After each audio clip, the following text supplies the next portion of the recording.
Pemirsa, bagi Anda yang baru saja bergabung, berikut berita pilihan hari ini.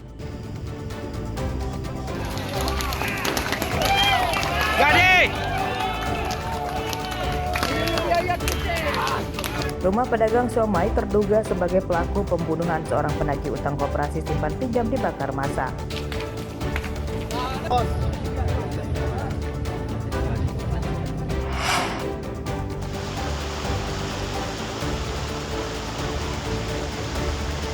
Banjir merendam pemukiman dan jalan di 5 kelurahan di Metro.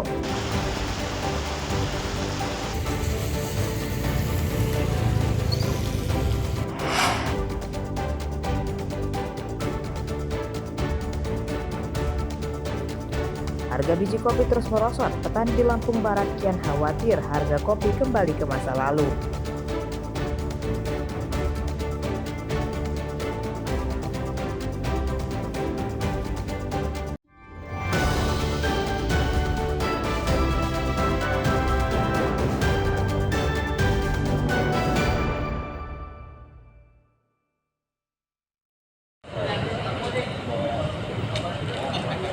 Mantan Kepala Dinas Pekerjaan Umum dan Perumahan Rakyat atau PUPR Kabupaten Pesisir Barat bernama Jalaluddin divonis hukuman 1,5 tahun penjara dan denda 1,2 miliar rupiah akibat korupsi proyek pembangunan jalan pada tahun 2023. Vonis hakim lebih ringan dari tuntutan jaksa yang menuntut terpidana dihukum 2,5 tahun penjara.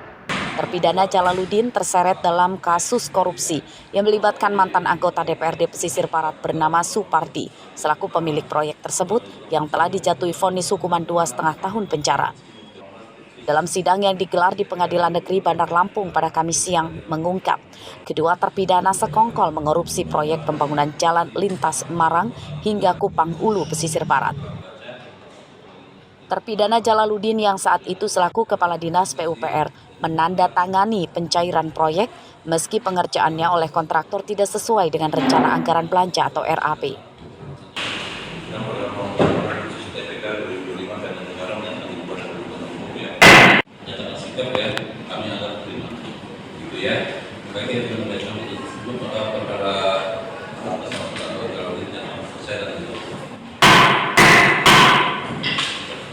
Korupsi terbongkar dari hasil audit Badan Pemeriksa Keuangan Provinsi atau BPKP Lampung yang menemukan adanya kerugian negara 1,8 miliar rupiah dari nilai total proyek 6 miliar rupiah.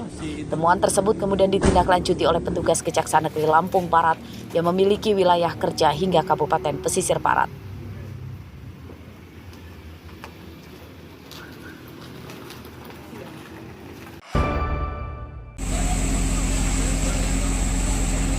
Meski sejak awal tahun 2025 hingga kini lebih banyak musim hujan, namun kasus kebakaran di Bandar Lampung terbilang masih tinggi. Berdasarkan data Dinas Pemadam Kebakaran dan Penyelamatan atau Damkarmat, sejak Januari hingga Juli terdapat 111 kasus kebakaran. Kebakaran terbanyak terjadi pada bulan Juni sebanyak 21 kejadian dan disusul bulan ini sebanyak 17 kejadian. Kebakaran rumah jadi yang terbanyak yang kemudian disusul dengan kebakaran lahan, pabrik, kendaraan, dan gudang BBM. Kalau kita bandingkan di tahun 2024 sampai dengan bulan Juli, itu memang di 2025 terjadi penurunan ya, di mana sampai dengan Juli 2024 itu ada 117 kejadian. Pada tahun 2025 ini turun jadi 111 ya, berbeda 6 kejadian saja. Meski tidak ada korban meninggal dunia, namun kebakaran menyebabkan 2 orang luka-luka. Untuk mencegah musibah kebakaran, petugas mengimbau masyarakat selalu waspada, terutama lebih peduli pada persoalan kelistrikan di rumah atau perusahaan. Jeffrey Arifin melaporkan dari Bandar Lampung.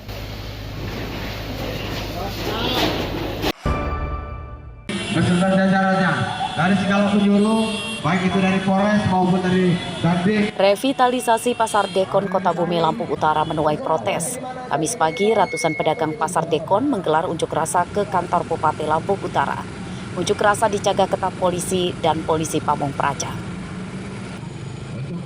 Dalam orasinya, massa membawa 6 poin tuntutan yang diantaranya menolak harga sewa lapak saat pasar sudah jadi yang mencapai 250 juta rupiah per 25 tahun. Lalu yang darurat adalah tempat penampungan sementara saat ini yang dinilai tidak layak. Selain ukurannya sempit, lapak penampungan sementara rawan pembobolan sebab hanya berdinding triplek. Yang dikeluhin oleh pedagang nih Bang? Keluhan para pedagang itu adalah tempat penampungan sementara yang pertama, yang kedua harga yang tidak sesuai dengan apa yang dari kemampuan dari pedagang, itu yang menjadi keluhan paling murah 36 juta. 38. Ukuran kiosnya yang gimana? 2 meter. Jadi itu yang jadi keluhan masyarakatnya. Jika tuntutan kita tidak dipenuhi oleh Pemda, apa yang akan kita lakukan? Kami akan lebih besar daripada ini ketika tuntutan kita tidak didengarkan oleh Pemda. Unjuk rasa berlangsung tertib. Wakil Bupati yang menemui massa menyatakan harga sewa kios di pasar pedagang mendapat diskon dari 250 juta jadi sekitar 150-an juta rupiah per 25 tahun.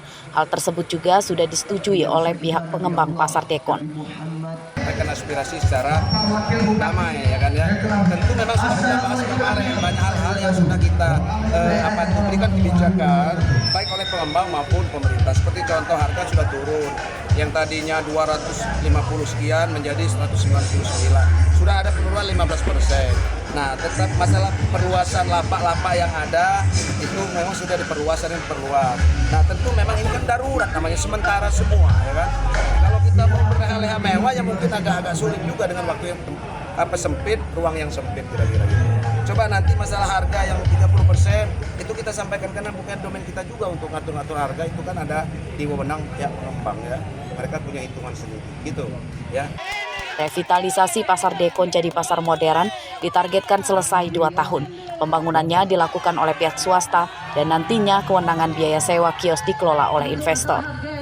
Tujuan revitalisasi pasar untuk menghidupkan kembali, memperbarui, dan meningkatkan fungsi pasar supaya lebih kompetitif dan nyaman bagi pengunjung dan pedagang. Artio Hapa melaporkan dari Lampung Utara.